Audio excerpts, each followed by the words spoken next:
So for this video, I'm going to be talking about the effects of social conditioning and how the stories that we've been told distorted our perceptions of reality, keeping us stuck in this weird, low-level state, being used as a battery to fuel a system that you never understood or even agreed to. These are narratives that have been pounded over and over again in our heads to make us conform in all types of media. So through this video, you will learn, hopefully, all the little tricks and stories that these dark forces are using on you to accomplish whatever they want you to accomplish in this matrix. So what's the benefit of unplugging from social conditioning and groupthink? Well, for one, you start to become more of yourself, your true nature. As you start disconnecting from the mainstream train of thought, you become more grounded and centered in who you really are. Your sense of control, your integrity in how you think. You don't have to depend on others to think for you. And all of that will bring you that inner peace and inner confidence in yourself. And right off the bat, this video might seem a little out there for many people. You don't have to agree with everything I say in this video, that's fine. Because this is all coming from my perspective and it's going to be different than yours. So you don't have to agree with everything I say. I hope we can still be friends. All I ask is that you be a little open-minded to the ideas that I'm going to present, so that you can understand what I'm trying to say, and then you can take it and try to see it in your own day-to-day life and come to your own conclusions. What is social conditioning? Basically, social conditioning is the process of training individuals to behave in society and to instill certain beliefs and behaviors and reactions. These are the rules and norms that are considered acceptable in society and are always in flux through time. They always change. Now, I don't necessarily believe in some grand conspiracy theory of some trillionaire dude just like plotting on society, like twiddling his mustache. I mean, maybe there is, who knows? I'm not too concerned about the conspiracy theories because I'm generally on the mindset that you should really just be focusing on the things that you have direct control over. Go within yourself, focus on your own thoughts and behaviors and your day-to-day habits, because those have a much greater impact on your life than any of that shit. Now, different businesses can psychologically dominate someone in consumer culture by lowering their attention span, getting them foods that they shouldn't be eating, which damages them instead of nourishing them, and putting them in lifestyles where they feel very separate and competitive and where everyone's the enemy. So we don't have as much control over ourselves as we think we do. I already talked about in my last video how we are mainly run by our minds. But not only that, most of our personality is completely random and arbitrary. You can say that some of it is genetic, but even the biggest, most influential parts of ourselves, like where we were born and what kind of language we first learned and what kind of behaviors our parents have, those things were completely by chance. By the age of around 6 years old, most of your belief system is already formed, the things that you believe are true. I remember I did a deep dive on myself, and in terms of like fashion, you can say my love of fashion and personal style is a big part of my personality. And I did a deep dive on myself, trying to trace back how I became like this. I had to trace it back to probably when I was a kid. My first memories of clothes. I remember my parents used to buy me clothes for school and stuff, and I would hate the shit that they would make me wear. Like, I would just hate it. It was the ugliest shit to me. But, you know, I understand now, looking back, they were just trying to clothe me in whatever we could afford at the time. And it was just clothes, it wasn't a big deal. But I just remember hating it. And so when I finally got the opportunity to dress myself, I took full advantage. I wanted to be swagged out. So I remember going to different stores like Winners and shit and just being able to choose what I gotta wear. And to this day, I still would never wear like the polo shirts with like the collar or like plaid cargo shorts, because I remember just how much I hated wearing them back then. Now imagine from the beginning my parents were just like, you know what, just wear what you want to wear, we got you. I probably wouldn't have developed the same love of style and clothes that I have now. I wouldn't care as much about clothes, and you know, I wouldn't be taking the fashion business management program that I'm taking right now. What I'm trying to get to is your personality is completely random, but there are certain forces that have kind of dictated the way that you turned out, and certain beliefs, especially if you're someone like living in Canada, for example, you have certain beliefs that is the norm here. That's not the norm in, say, like mainland China, or like Afghanistan, or India, or any other, you know, different cultures. So I was saying all of that just to say that the person that you are is based off completely random events. Yet at the same time, there's a part of you that has always just been and is unchanging. And you want to uncover that part of you and incorporate that into your being. Society is amazing, right? There's a lot of beautiful aspects to society, but we don't really understand how a lot of things work in society. Like if you ask me how the electricity powers all the things in my house, I can't really tell you. Like I know there's something to do with like a generator and like power plants or something, but I don't really know. Due to us not really knowing how a lot of things work, there's this inherent trust that we give to society to let us dictate certain beliefs that we have. It's kind of like how we kind of give that inherent trust to our doctors when they discuss our health, because we didn't go through all those years of medical school and they did. There's that inherent trust that we give to society because we don't know a lot. We also believe that if many people believe it, then it has to be true. But we can think throughout history, have there ever been cases of masses of people believing something that turned out to be not what it seemed? Of course there is. I mean, people used to burn innocent people alive because they thought they were witches.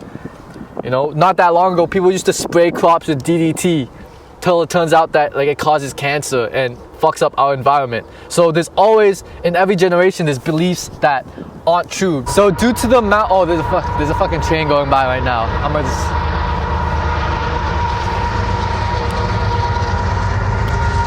So, due to all that, there's this inherent trust that we give to society.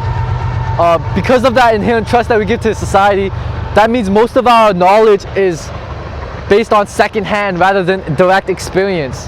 And in this way, it's really useful because, for example, for kids, they can learn things really quickly and they can integrate into society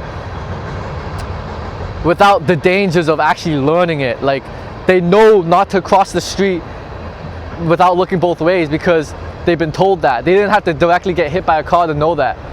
So there's a lot of good things about social conditioning. You have to understand that not everything's good and bad. There's always good and bad aspects to everything. So in that way, social conditioning is really useful. But although social conditioning is useful for kids, when you're becoming an adult, it actually starts to become more of a detriment. Because as you have to start becoming more independent, you have to start thinking and making choices for yourself. Okay, that train's fucking gone. And there's other dangers too. Through marketing especially, a lot of marketing feeds us the same standard message that we are not enough, and that it kind of keeps us in this scarcity mindset and this self-centered point of view where it makes us feel like we are not worthy of love, success, and happiness until, you know, we buy one of their commercial products, which is, of course, isn't true, but we've been fed this message from birth in every kind of form of advertising that it kind of becomes ingrained in us that, you know, we don't have access to those traits all the time. Happiness is our natural state. It's the overthinking and the non-acceptance that takes us out of it. Through social conditioning, many people start depending on other people and groups to think for them. And this is huge because I'm going to explain in a bit how corporations are taking advantage of the fact that most people are in groupthink. Okay, I'm going to do this next segment sitting because fuck it, you know, change it up. I don't know if you guys noticed these feezies I got. I mean, they're not real, but I found them at the fucking thrift store for 35 bucks, bro. It's crazy. Essentially, all the advertising tells us that we can't be fulfilled until we buy those products.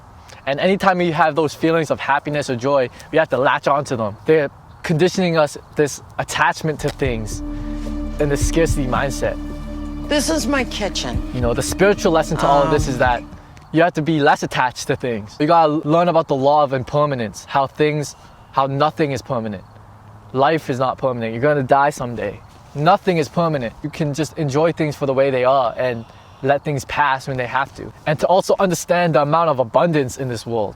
These marketing campaigns have just generated in us this twisted worldview, which encourages the amount of consumerism and materialism that we see today. Over the past hundreds of years, marketers have gotten extremely sophisticated, and they realized that quality is not as important as marketing. You can have the best product out there, but if you can't reach anyone, it doesn't matter. They're getting better and better at cutting the cost on product until like the product costs are so minimal, and then they just spend the rest on marketing. And then more people buy it and it just scales up. These large corporations are using marketing tactics based off aspiration, which is what it is showing the customer who they aspire to be. And the reason this aspirational marketing works so well is because, in effect, if you are someone who is like somewhat aimless on what they want to do with their life, like most young people are, marketers will take advantage of the fact that you are directionless and essentially just feed you different lifestyles that you could have and make it look super attractive. You not knowing what you want out of life becomes a liability, which these marketers use to control and profit off of you. Because nobody is more controllable than a confused person. Another thing that marketers do is that they pander to a customer's existing beliefs. So if you're a marketer, if you have a marketing budget, you can't spend it all on convincing people of this whole new thing. It takes a lot of money and time to kind of change someone's beliefs and opinions. Yet if you confirm someone's existing beliefs, then they will just take it as fact and they will just believe it. That's called confirmation bias. People tend to believe things that they want to believe. It's natural. Everybody wants to feel like they're right all the time. So if you challenge someone's deeply held opinions and beliefs, they're gonna be on the defensive most of the time. And it's just bad business to challenge people. For what marketers do is they create this narrative that confirms someone's existing belief and panders to them. It's basically like a yes man society. If you have money in a consumer culture, you're essentially like a little celebrity.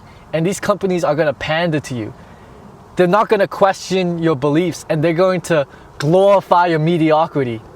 Understand that. They won't stop you from going down that downward spiral if it's making them money. So you look at the biggest industries, right? Like let's look at the food industry. The most popular types of food, the fast foods and the processed foods, they're the cheapest and most convenient. In marketing, we call that the added value. But look at the downward spiral here. Most of these processed foods and fast foods, they strip away most of the nutrients. And instead they inject it full of high fructose corn syrup and trans fats. It's not nourishing us. It's damaging us to our cells. If we eat that shit all the time, you're gonna not feel so great. First year of college, bro, trust me, I felt like shit. And they're getting you addicted also, because all these sugary foods, they're addictive as fuck. If you eat these foods all the time, you're gonna get sick. And then we have to go to pharmaceuticals to help fix us. So they're buying you back your health. This is the thing. You never wanna be dependent on no pills. You don't wanna be addicted to anything. Notice that these systems, these major industries really want you to get addicted. That's constant cash flow. If you're addicted to their products, you're gonna be spending your paycheck on it, every paycheck. Then you look at the college industry, where people are getting into enormous amounts of debt, which only then feed into the banking industry. And it's a cycle. People will then have to work any kind of job just to make the payments. It's getting out of control. It's kind of crazy when you kind of get to the bare bones and you strip everything back to its simplicity. All these systems, all these marketing tactics are really just getting you stuck in this weird low-level state. Look at mainstream music. People listen to that. You can say that a lot of it is a glorification of drugs, violence, and that like addictive behavior. I mean, I listen to some of that music. I love some of that music. But, you know, somebody's listening to that music, they just want to party. You know, it's all fun. An artist comes and puts out an anti-drug album, and it's just like, no one wants to hear that, bro. So even as an artist, you're pandering, you know, and not only that, you're kind of glorifying these lifestyles that, like this YOLO lifestyle or this rockstar lifestyle, and you're feeding into the system that's only profiting off you. You look at, let's say you want to be like a mainstream artist, if you want to be like Billboard 100, you're gonna have to pander to the lowest common denominator.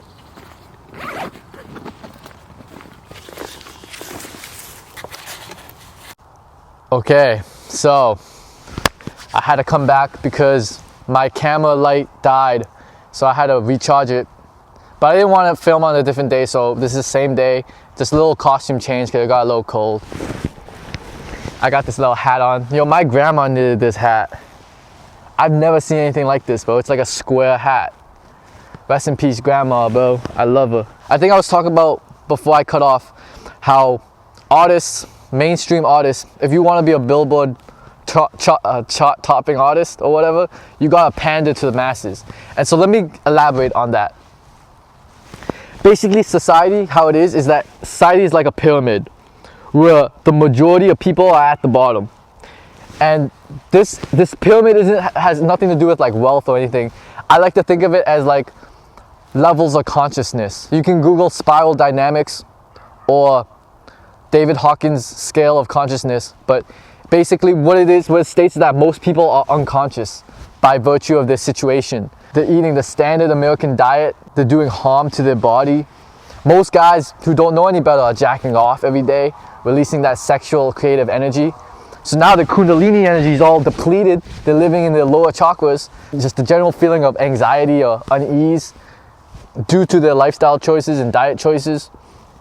And people are just doing things they don't want to do. Now really think about what happens when corporations on a large scale are pandering to these people and their beliefs. That in turn becomes the mainstream. Their reality, their beliefs becomes the norm. Now this isn't to look down on anyone, okay? Look, by all accounts, they could be thriving in certain areas of their life, okay? So you should never be on your high horse like, oh, you know, I take care of my body, you know, I can't associate with these low vibrational folk. You know what I'm saying? Like, no, it's not about that. Like, you and I could have been in the same exact situation. We could have been, you know, born up in poverty, been stuck in that cycle. It could have been anyone. So just love everyone and don't compare, because we're all at different stages in our life journey. It's just that some people haven't truly awakened to their full potential yet. And so their focus might just be on survival or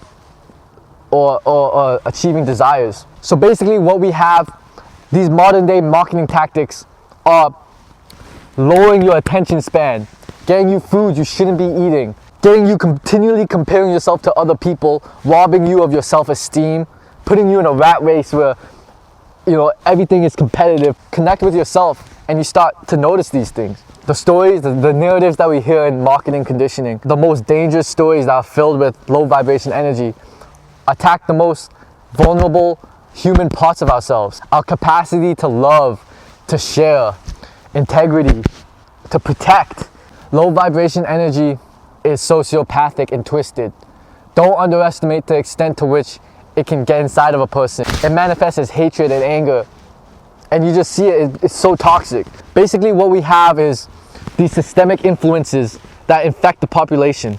And then the population co-infect themselves through media, lifestyle choices, diet choices. And it just builds and builds and builds. And then to add to that, you have low vibration energy that will try to find a way in like a mold. And that's basically what we have. You shouldn't really worry about it again because we don't have much control over it. But that's why the power to cultivate your inner world is so important. A good documentary, if you want to learn about this, is to watch Inner Worlds, Outer Worlds. It actually explains to a freaky accurate level of detail what's going on in the world right now. It's free on YouTube. Inner Worlds, Outer Worlds. It's such a good documentary. It really does explain a lot of shit that's happening right now. But one actionable step you can take right now is to consciously assess the ways in which you are being influenced right now and begin to gain direction in your life. Figure out what you really want out of life and be very clear as to not let it be dictated by other people. You have your best interest at heart, and this means you have to start taking responsibility over your life. Marketing conditioning plays off the fact that we don't really understand what life is really about, and so it's playing off of our existential angst and giving us a directional lifestyle to live, which it then profits off of. So take the time to look inside the standard systems, the conventional practices, and the mainstream products that we've been asked to buy into, and create new stories that empower you instead of drain you.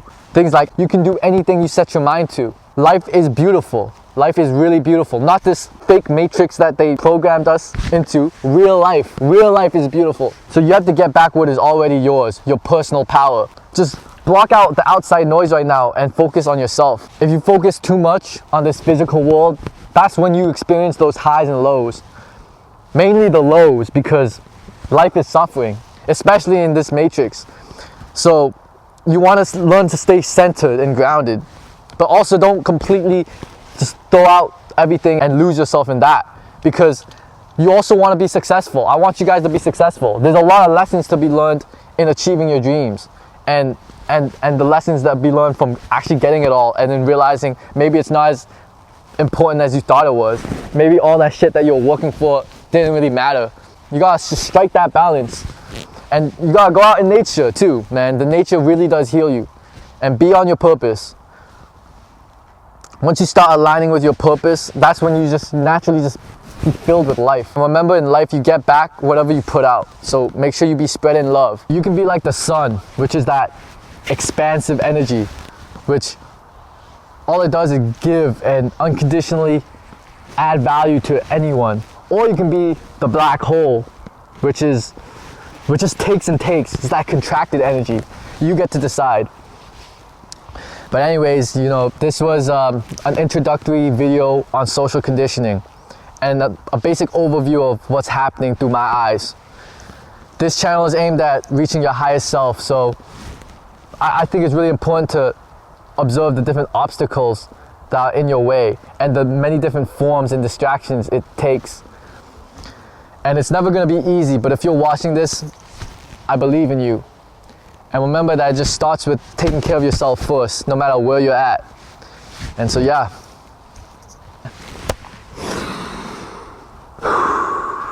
Goodbye. You're sitting on the couch, you're watching TV, and your life is passing you by.